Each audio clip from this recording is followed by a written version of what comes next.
Guys, আজকে আমি মাঠে এসে এটা কি দেখলাম। আজকে ছিল চতুর্থ রোজা, মানে 4টে রোজা। আর এখন যাচ্ছিলাম মাঠে। আর মাঠে যাচ্ছি, দেখো আমাদের সঙ্গে আবার একটা বডিগার্ড যাচ্ছে। একে তো সরানোই যাচ্ছে না।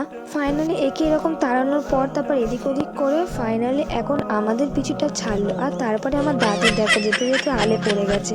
আসার কারণ হচ্ছে আমাদের গাছে কলা ছিল আর একদমই কলা পাওয়া যায় না। দেখতে পাচ্ছ তো ওই কলা গাছের থেকে কাঁদি থেকে কতটা তুলে নিয়ে চলে গেছে। তারপর পালং শাকও তুলে নিলাম। এদিকে আমার আম্মু বলছে যে এইবারে এই কলাটা পারতেই হবে, নাহলে হবে না, নাহলে এটাও পাওয়া যাবে না। তারপর আর কি যেমন কথা তেমন কাজ। গাছটা তো কেটে ফেলা হয়ে গেছে। তারপরে আবার কলাগুলো নিয়ে আমি আবার এখন থোড় কাটতে বসেছি। আমার লাইফে ফার্স্ট টাইম এটা করলাম। তারপর আর কি পালং শাক তুলতে গেছিলাম জমি থেকে। তারপরে পালং শাকগুলো তোলা হয়ে গেলে এদিকে আবার সিম গাছ থেকে সিমও তুলে নিয়েছি। তারপর দেখো এতটা বদমাইশ সে সিঙ্গাপুরি কলাগুলো হাফ হাফ করে কেটে দিয়েছে, মানে চুরি করে খাওয়া পর্যন্ত ঠিকই ছিল। তারপরে এবারে নষ্ট করা, এটা কাঁঠালি কলা আর ওটা ছিল সিঙ্গাপুরি কলা। তারপরে এতগুলো পালং শাক তুলে নিয়েছি। এবারে বাড়ি যাওয়ার পালা। তারপর দেখি আবার মোচা পেরেছে আর এবার মোচাগুলো বাড়ি নিয়ে যাচ্ছে। আর বাড়ি যাওয়ার পথে বাবা দেখি সাপের খোলস, দেখে তো আমার গা হাত পা পুরো ঝিমে যাচ্ছে। এই জিনিসটা হচ্ছে মেন সৌন্দর্য, কতটা সুন্দর লাগে বলো তো সকালবেলা এরকম জিনিস দেখলে। এবারে আবার এরা আগের দিনের মতো শুরু করে দিয়েছে, মানে এটা কিন্তু পচা পানি, কিন্তু এরা তো আর বোঝে না।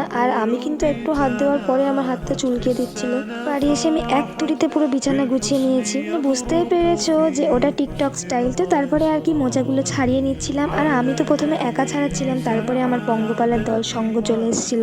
এর সঙ্গে বকতে বকতেই আমার মাথা পুরো খারাপ হয়ে যাচ্ছে। পরে মোচাগুলো ছাড়াতে ছাড়াতে দেখো একটুখানি মোচা হয়ে গেছে। এটা মোচা বউ বলে এটাকে। তারপরে দেখো পুচকে আবার চলে এসেছি চুল বেঁধে। তারপরে হেলেঞ্চা শাকের বড় হবে বলে এটা তুলে নিয়েছি। তারপরে আমি আবার গোসল করে নিয়েছিলাম। গোসল করে এবার নামাজ পড়তে বসে গেছি।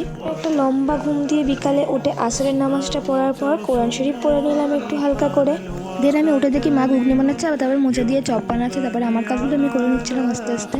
দেন আমার ক্লাস ছিল বলে আমি এগুলো কিছুই করতাম না। আর আজকে রবিবার ক্লাস ছুটি বলে আমি করছিলাম। দেন তারপরে এগুলো হয়ে গেলে আমি আজান শুনে খেজুর দিয়ে ইফতার শুরু করলাম।